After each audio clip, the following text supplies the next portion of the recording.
हमारे चैनल से जोड़ने के लिए YouTube पर मुस्तफा एजेंसी 1 सब्सक्राइब करें। हम आपको मना नहीं करते, आप अपना चैनल चलाइए, कामयाब होइए, खूब पैसा कमाइए, लेकिन गलत हरकत ना हो। किसी बुजुर्ग की तस्वीर, बोलो, आप अपने किसी बुजुर्ग का वाकया पेश करना हो तो उनकी तस्वीर बनाकर मत पेश करो। किसी नबी का वाकया पेश करना हो तो उनकी तस्वीर बनाकर मत पेश करो। हराम हराम हराम। तिरमिज़ी शरीफ जिल्द सानी बाबू ज़ुहद सफ़ा नंबर 56 की हदीस सुनो। अन अब्दुल्लाह इब्ने मसूदिन क़ाल क़ाल रसूलुल्लाह सल्लल्लाहु तआला अलैहि वसल्लम लौ कानतिद दुनिया तादिलु इंदल्लाहि जनाहा बऊज़ा मा सक़ा काफ़िरम मिनहा शरबत मा। बहुत शानदार हदीस, इधर देखिए। नबी ने फरमाया, अगर ये दुनिया, क्या कहा नबी ने फरमाया, अगर ये दुनिया जिसमें आप रहते हैं, आपकी अम्मा रहती है, आपके बच्चे रहते हैं, आपके अब्बा रहते हैं, अरे बोलिए, ये आसमान और जमीन के बीच वाली जो दुनिया है, इधर देखिए।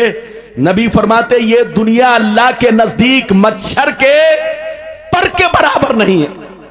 क्या कहा, जल्दी बोलो, मच्छर के पर के बराबर भी नहीं है। अच्छा ये बताओ, मच्छर का पर हाथी से बड़ा होता है कि छोटा?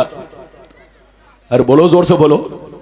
मैंने इसलिए पूछा है, हो सकता है प्यारपुर में मच्छर का पर कहीं हाथी से बड़ा होता हो, कहीं ऐसा तो नहीं?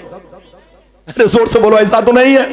चाहे प्यारपुर हो, चाहे राजमहल हो, चाहे साहेबगंज हो, चाहे पूरा झारखंड हो, इधर देखो, मच्छर का पर अगर यहां टूट कर गिर जाए तो आप उसको तलाश नहीं कर सकते। जल्दी बैठाइए बच्चे को। नबी फरमाते हैं कि अल्लाह के नजदीक ये दुनिया मच्छर के पर के बराबर भी नहीं है। इधर देखिए, आप समझते हैं आसमान बहुत बड़ा है, आप समझते हैं जमीन बहुत बड़ी है, आप समझते हैं चांद बहुत बड़ा है, आप समझते सितारे बहुत बड़े हैं, आप समझते दरिया समंदर सारी चीजें बहुत बड़ी हैं, लेकिन नबी फरमाते हैं अल्लाह के नजदीक ये सारी चीजें मच्छर के पर के बराबर भी नहीं है। अब सुनिए, अब सुनिए, आगे सुनिए, ध्यान से सुनिए। नबी फरमाते हैं यही वजह है अल्लाह जिसको दोस्त बना लेता है, यही वजह है, जोर से बोलो, यही वजह है अल्लाह जिसको दोस्त बना लेता है, जिसको महबूब बना लेता है, जिसको वली बना लेता है, उसे दुनिया नहीं देता, उसे दुनिया नहीं देता, और अगर देता भी है तो अपनी रज़ा के लिए। क्या नाम है आपका? मोच क्यों छिला लिया है? ये अब्दुल कादिर साहब देख रहे हैं, माशाल्लाह कितने खूबसूरत हैं, लेकिन मोच, अरे बोलिए, इधर देखिए। नबी ने फरमाया जुज़्ज़ु शवारिब वाफुल्लुहा, मोच काटो। क्या कहा? काटो, यानी मोच काटो यानी छांटो। ये नहीं कहा कि मोच को घोटा दो, छिला दो। नबी ने क्या कहा, जल्दी बोलो, मोच काटो, दाढ़ी बढ़ाओ। क्या कहा? मोच काटो। लेकिन कुछ लोगों ने सब कुछ उल्टा कर दिया। इधर देखिए, और उल्टा करके इधर देखिए हमारे इस्लाम को, कसम खुदा, उल्टे रास्ते पर लोग पेश करने लगे, जबकि हमारा मजहब सीधा है, सीधा। जो इसमें पहुंचा वो भी सीधा हुआ। इधर देखिए, नबी ने फरमाया कि पाजामा टखना तक पहनो। कहां तक? टखना कहां है? यहां है टखना की ये है, अरे बोलिए, ये गोल वाली जो हड्डी है ये है टखना। नबी ने फरमाया टखना तक पहनो, जमीन में घिसेट के तकब्बुर से मत चलो। लेकिन कुछ लोगों ने टखना नहीं, घुटना तक पहुंचा दिया। कहां तक? बोलिए, नबी ने कहा यहां पहनो, लेकिन उन लोगों ने पाजामा इतना ऊंचा कर दिया कि इधर देखिए ये सब उल्टा काम है, इधर देखिए जितना कहे उतना ही करो। अच्छा ये बताइए, अल्लाह ने फरमाया जोहर में 4 पढ़ो, मगरिब में 3 पढ़ो, असर में 4 पढ़ो, यानी फर्ज की बात कर रहा हूं। किसकी? फर्ज नमाज जोहर में कितनी रकअत? 4 पढ़ो। अगर कोई मुसलमान 3 रकअत पढ़े तो नमाज होगी, और 5 पढ़ ले, सोचे कि चलो एक बढ़ा देते हैं, नेक काम है, तो नहीं होगी। क्यों? इसलिए कि अल्लाह रसूल ने जितना कहा है उतना ही करो। रमजान का रोजा कितना है? जल्दी बोलो। 30, 29 या 30। लेकिन कोई सोचे कि हम 5 दिन पहले ही से रमजान का रोजा रख ले और सवाब मिलेगा, तो बोलो ऐसा सही है? क्यों? इसलिए कि यह अल्लाह के कानून के खिलाफ है। तो अल्लाह ने जैसा हुक्म दिया, रसूल ने जैसा हुक्म दिया वैसा ही करो। नबी ने कहा मोछ काटो, दाढ़ी बढ़ाओ, ये नहीं कहा कि मोछ पर उस्तूरा चलाओ। मोछ मर्दों की शान है, शान। मोछ से चेहरे पर रौनक आती है, दाढ़ी से चेहरे पर रौनक आती है। लेकिन अगर दाढ़ी बड़ी हो और मोछ एकदम, बोलो, आजकल ये पहचान भी बन गई है। अरे बोलिए, सुन्नी का मोछ, अरे बोलो, सुन्नी लोग मोछ रखते हैं और बाकी जितने हैं वो मोछ छिलाते हैं। वो अपने आप को साबित कर रहे हैं कि अब हम मर्द नहीं हैं। अरे बोलो, मर्द जो होता है वो मोछ रखता है, मोछ। अरे बोलो, नबी ने फरमाया लब के नीचे ना जाए, जोर से बोलो, लब के नीचे ना जाए। ये बात चली तो मैंने कह दिया, अब सुनिए, फिर से सुनिए, नबी ने क्या फरमाया। ये दुनिया अल्लाह के नजदीक मच्छर के पर के बराबर नहीं है। अगर मच्छर के पर के बराबर होती तो अल्लाह किसी भी काफिर को पानी का एक कतरा नहीं देता, पानी का एक बूंद तक नहीं देता। जितने काफिर होते सब प्यास से मर जाते, जितने गुंडे बदमाश होते सब प्यास से मर जाते। मगर अल्लाह के नजदीक दुनिया बेकीमत है, इसलिए अल्लाह ने ढील दे दी है। क्या कर दी है? जोर से बोलो। मच्छर के पर के बराबर भी ये दुनिया नहीं है। यही वजह अल्लाह ने ढील दे दी है। जो चाहे हलवा खाए, जो चाहे जूता खाए। अरे बोलो, अल्लाह ने ढील दे दी है, तुम जो चाहो करो, हलवा खाओ या जूता खाओ, क्योंकि अल्लाह के नजदीक दुनिया मच्छर के पर के बराबर भी नहीं। अब आगे सुनिए, नबी फरमाते हैं अगर अल्लाह ताला के नजदीक इस दुनिया की अहमियत होती तो इधर देखिए, अल्लाह के वलियों से ज्यादा मालदार इस दुनिया में कोई नहीं होता, नमाजी से ज्यादा मालदार इस दुनिया में कोई नहीं होता, परहेजगार से ज्यादा मालदार इस दुनिया में कोई नहीं होता, आलिमे दीन से ज्यादा मालदार इस दुनिया में कोई नहीं होता। मगर अल्लाह के नजदीक इस दुनिया की कोई कीमत नहीं, मच्छर के पर के बराबर भी नहीं। यही वजह है अल्लाह जिसको दोस्त बना लेता है, अल्लाह जिसको महबूब बना लेता है, अल्लाह जिसको वली बना लेता है, उसे दुनिया नहीं देता, और अगर देता भी है तो अपनी रज़ा के लिए। किसके लिए? अगर किसी को देता भी है तो किस लिए देता है? अपनी। इसलिए नहीं देता कि 50 लाख की गाड़ी से आई जाए, इसलिए नहीं देता कि टाटा बिरला फैक्ट्री खोले, इसलिए नहीं देता। अल्लाह अगर किसी को वली बनाकर दौलत देता है, इधर देखिए, तो इसलिए देता है कि उसके दीन पर खर्च किया जाए, उसकी गरीब बेटियों पर खर्च किया, उसकी गरीब बंदियों पर खर्च किया जाए, उसके गरीब बंदों पर खर्च किया जाए, पड़ोसियों पर खर्च किया जाए, अपने भाई बहनों का हक अदा किया जाए, अपने पड़ोसियों का हक अदा किया जाए, मस्जिद पर खर्च किया जाए, बच्चों पर भी खर्च किया जाए और दीन पर भी खर्च किया जाए। हजरात इधर देखिए, आप लोग समझते होंगे वली किसको कहते हैं। इधर देखिए, आप लोग समझते होंगे जो पागल की तरह मार्केट में घूमता है वो वली होता है। आप लोग समझते होंगे जो फटा पुराना कपड़ा पहने रहता है वो वली होता है। आजकल लोग समझते हैं कि जो जंगलों में रहता है वो वली होता है। इधर देखिए, जो अनाप शनाप बोलता रहता है वो वली होता है। धोखे में हो, धोखे में हो। इधर देखो, इसका नाम वली नहीं है। वली आपके और हमारे बीच में रहता है। मैं उसकी पहचान बता देता हूं, बच्चे को बैठाइए, उसकी पहचान बता देता हूं, जल्दी सुनिए। वली इधर देखिए, वली इधर देखिए। वली किसी दीवाने का नाम नहीं, मस्ताने का नाम नहीं, पागल का नाम नहीं, फटा पुराना कपड़ा पहनने का नाम नहीं। वली हमारे और आपके बीच में रहते हैं। ये और बात है कि हम आप नहीं पहचानते, हम आप नहीं पहचानते। मैं आपको पहचान बता रहा हूं, सुनिए। वली में और हम में बहुत बड़ा फर्क है। अल्लाह के वलियों की जिंदगी में, हमारी जिंदगी में बहुत बड़ा फर्क है।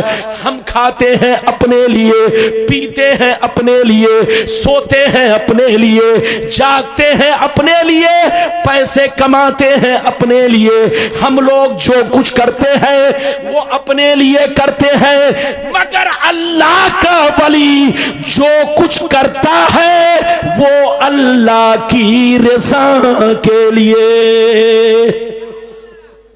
किसके लिए? अरे जोर से बोलो। हम लोग जो कुछ करते हैं किसके लिए?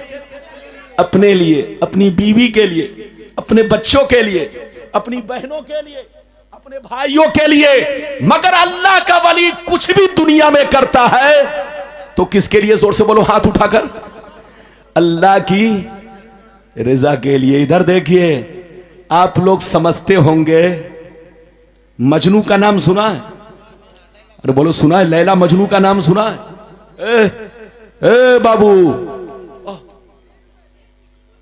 बात कर लीजिए, कर लीजिए, कर लीजिए।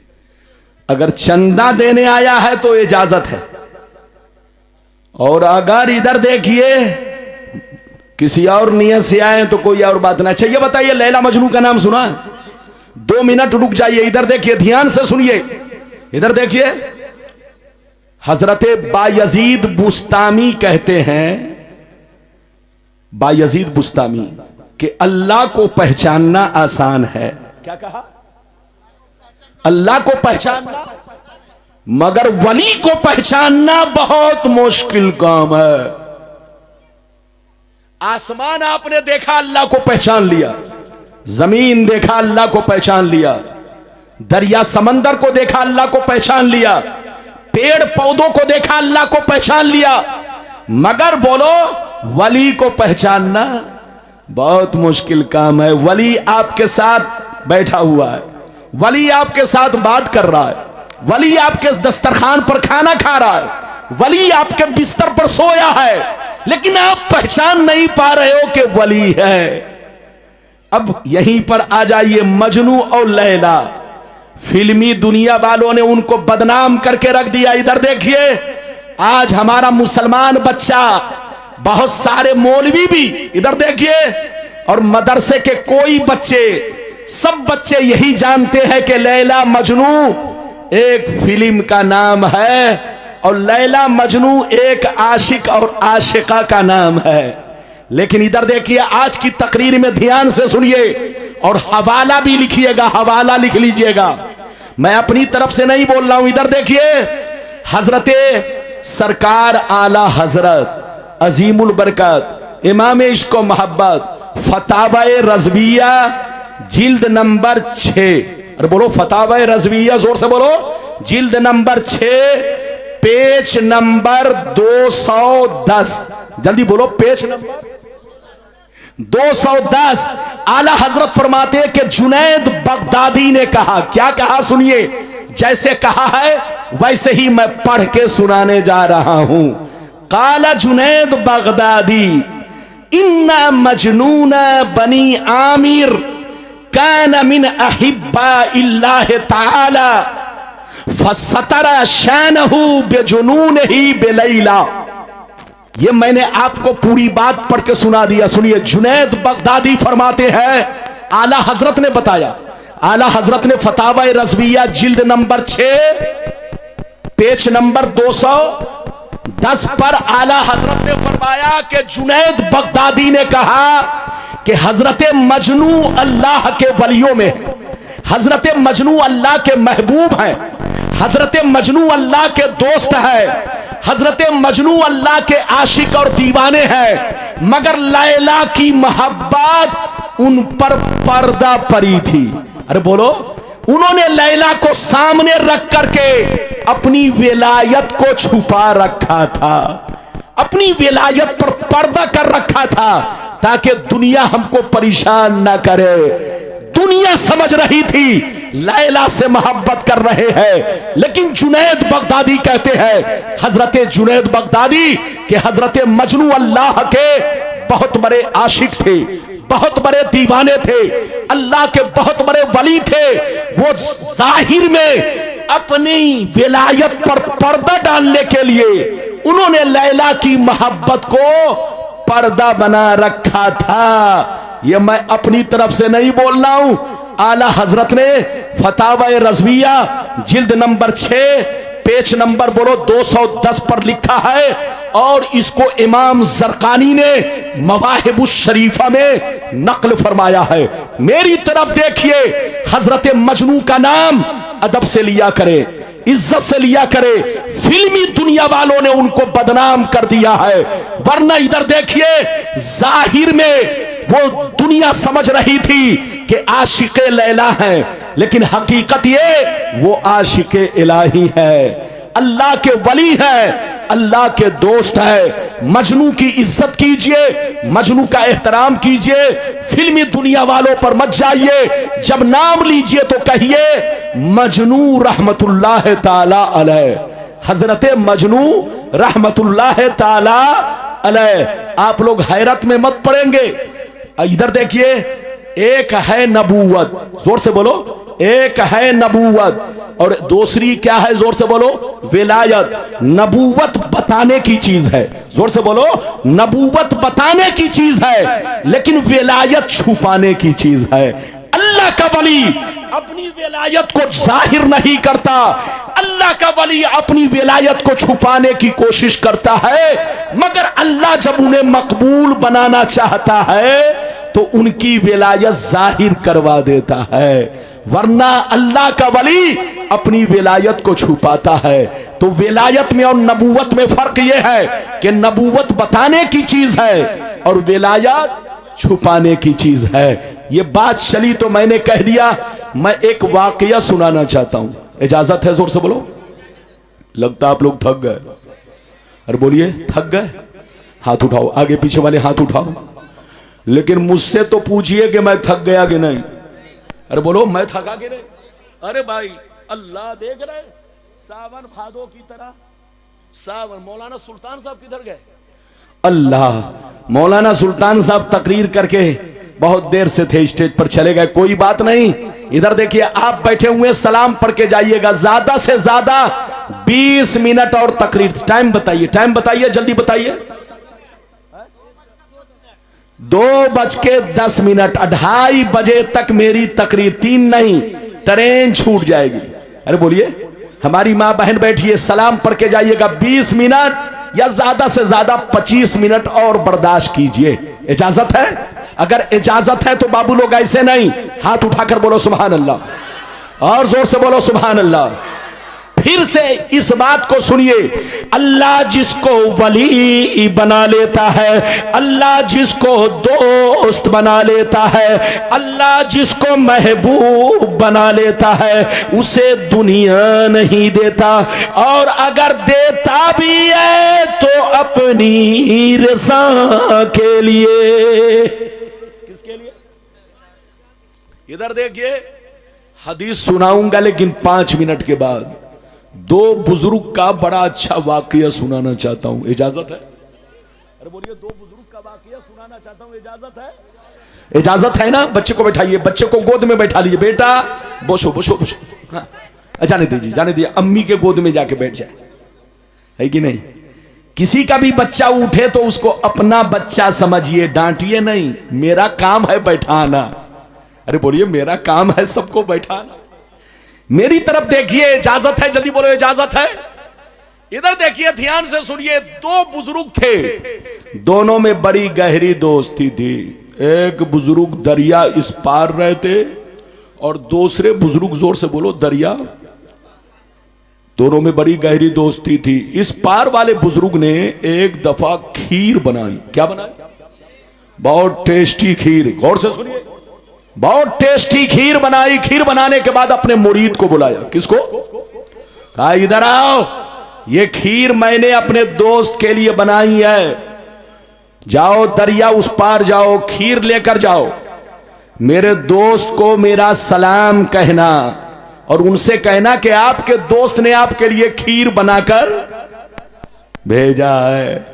तो मुरीद ने क्या कहा? सुनिए, मुरीद ने कहा हुजूर आपका हुक्म सर आंखों पर। क्या कहा? जोर से बोलो, हुजूर आपका हुक्म सर आंखों पर, मगर दरिया कैसे पार करूंगा, मगर दरिया कैसे पार करूंगा। बरसात का मौसम है, पानी बरस रहा है, हर तरफ पानी ही पानी है, न कश्ती है न मल्ला है, दरिया कैसे पार करूंगा। तो बुजुर्ग ने फरमाया, ऐ बेटा सुन लो, जब दरिया के किनारे जाना तो दरिया से इतना कहना, दरिया से इतना कहना, ऐ दरिया मुझे उस आदमी ने भेजा है जो आज तक अपनी बीवी से मुलाकात नहीं किया है। क्या कहा?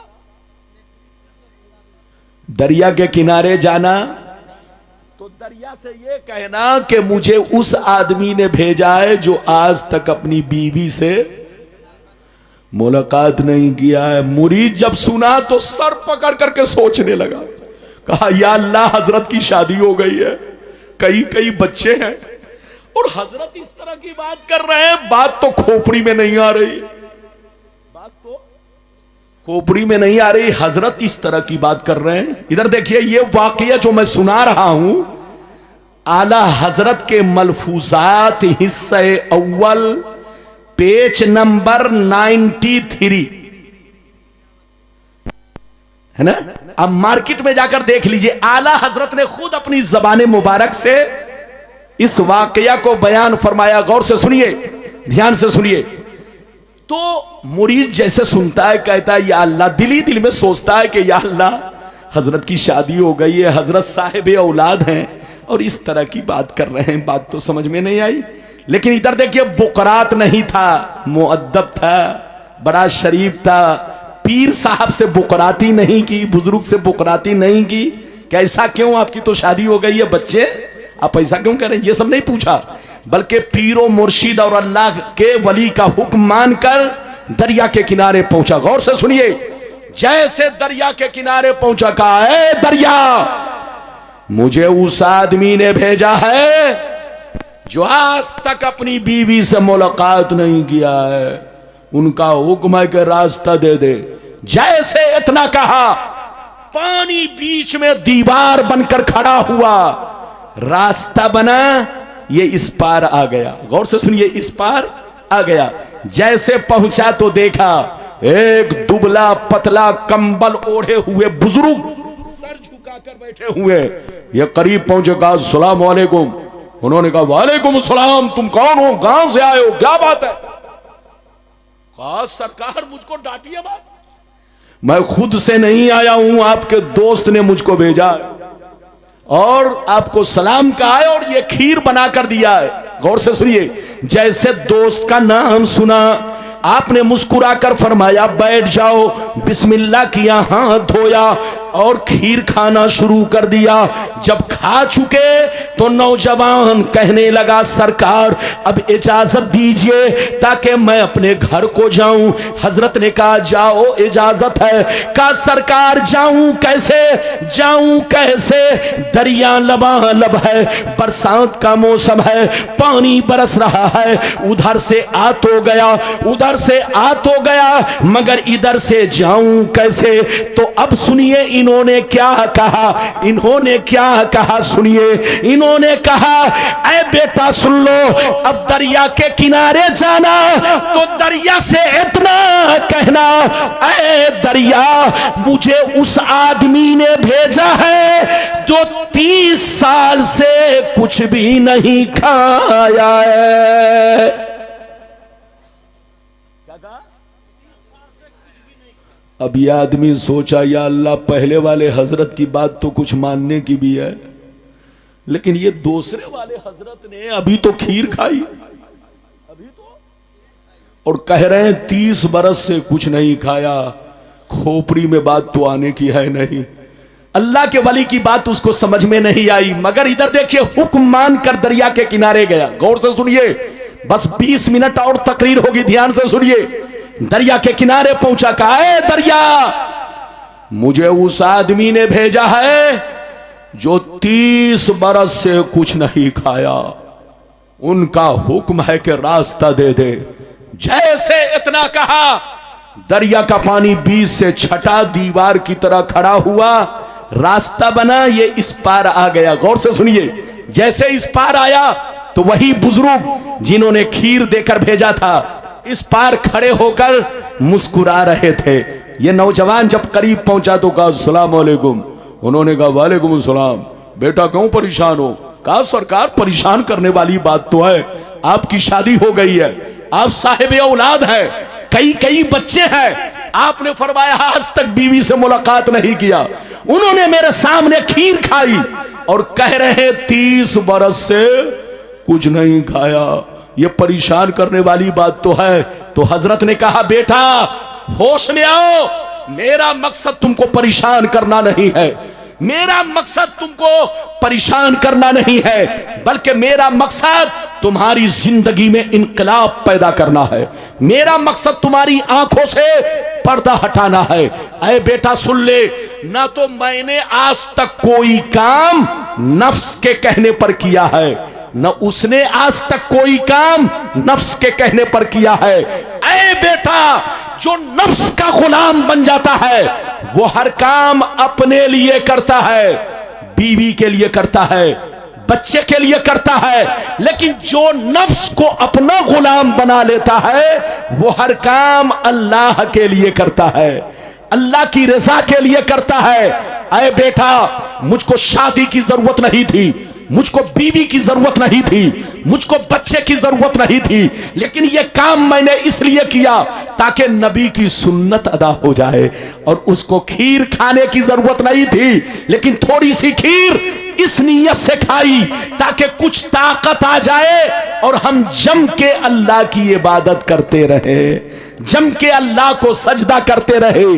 तो ऐ बेटा, मेरी जिंदगी भी अल्लाह के लिए और उनकी जिंदगी भी अल्लाह के लिए। कुरान की आयत सुनिए, फिर हदीस सुनाता हूं।